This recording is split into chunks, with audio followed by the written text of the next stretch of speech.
Hello and welcome to Meal Garden, Meals Made Easy, Episode 1, Custom Foods and Pre-Made Meals. I am your host, Jeff, your Meal Garden concierge. I am a co-founder as well as the practitioner success leader.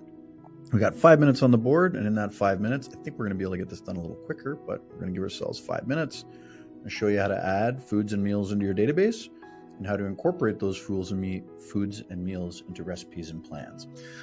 Let's start the clock. Let's head over to Meal Garden.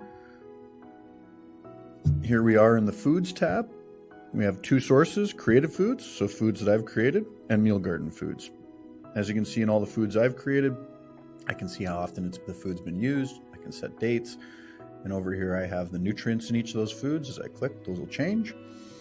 I can view as a list or as cards, and I can sort by names or recent. Okay, so it's very straightforward. I have a search bar up here, and then my power button's across the bottom. So I can hit edit, which will take me in to edit that food. I can also import foods directly from the USDA. So I can type in here bread or whatever word you want. You'll find all kinds of foods. If you find one that looks close, you can go ahead and hit import. It'll create a food record. You can then edit that food record as you see fit, and you can start using it. If you want to use branded foods, you can use branded foods as well. Also bring back the brands, which is a little more useful, and you'll have the brand name and things like that. Okay, so click back here. You can also go into Meal Garden's foods. We have over 2,500 common foods. You can go in here, you can do a search. You can click on one that you like. As you can see, the dietary information is changing. If you find one that you want to change, you can just go ahead and hit copy, and that'll create a new copy of this food, which will override the Meal Garden copy, and then you can use that food. Okay. Last thing we can do is we're going to create a food. Okay. So I've got Quaker Oats in here. This is the food I'm going to use. I'm going to click create, custom food. You have pre-made meals as well, very similar to custom foods. Pre-made meals are just meals from a restaurant or grab and go from a grocery store. You don't need to enter all the ingredients. You just enter the nutritional information. So, but we're going to create a food item, and I am going to use this Quaker Oats. I'm going to go like this. I'm going to go ahead and enter it. Okay. Serving size here is 45 grams. Okay. If I wanted to enter volume density, I could. You can go ahead and review this and use the calculator if you want. Call this Quaker Oats. I don't think I need the information. I think we can go cereals. I'm going to hit save. I'm going to go over here to the nutrients. And now what we're going to do is we're going to go through the nutrients. So it's pretty straightforward to add. We'll go in here, total fat. So we'll just go like this. Okay, and the number we were looking at is 2. These are in grams. Click here. And then you can just run through the whole food. Okay, so I'm going to go ahead and pause this. I'm going to get this filled in, and then I'll flip. Okay, so we've gone ahead and created this food. I've added all the different elements. As you can see, if it has a daily value percentage, you can enter that or the actual value.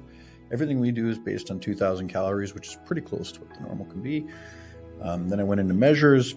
We have these standard measurements that always come up. I've entered packet because this is the default for Shopping Invisible, because that's how you kind of do this. If you want to tag it, you can go ahead and tag some of these things if you want. And there you go. So if I wanted to upload a picture, I could upload an image as well. I'll go over here, save this image and see what happens.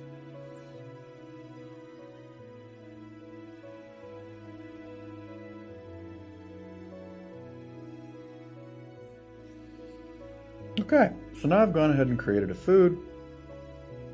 It's pretty straightforward, and if I want to use this food in a meal plan, I can click on meal plans. I can click here. I can click on the breakfast, and I can go Quaker.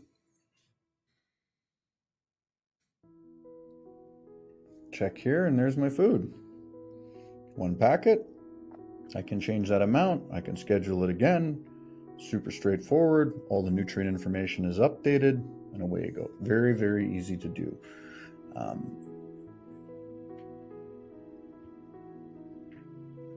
So we go back over here. We search the food database. Show you how to modify a food. Just click and edit it. How to add a new food. You can import it from USDA or you can manually enter it. Pre-made meals are exactly the same as foods. You just enter pre-made meals. And then I showed you how to add it to the database or to a meal plan. So this is episode 1. We're going to go through recipes, plans, collections, programs, and resources and really get you set up to really create content in Meal Garden. And we'll show you how to share it with clients and prospects in your audience. I am Jeff. Thanks for what you do. And if you have any questions, please don't hesitate to ask, okay? Take care, and we'll see you in episode 2.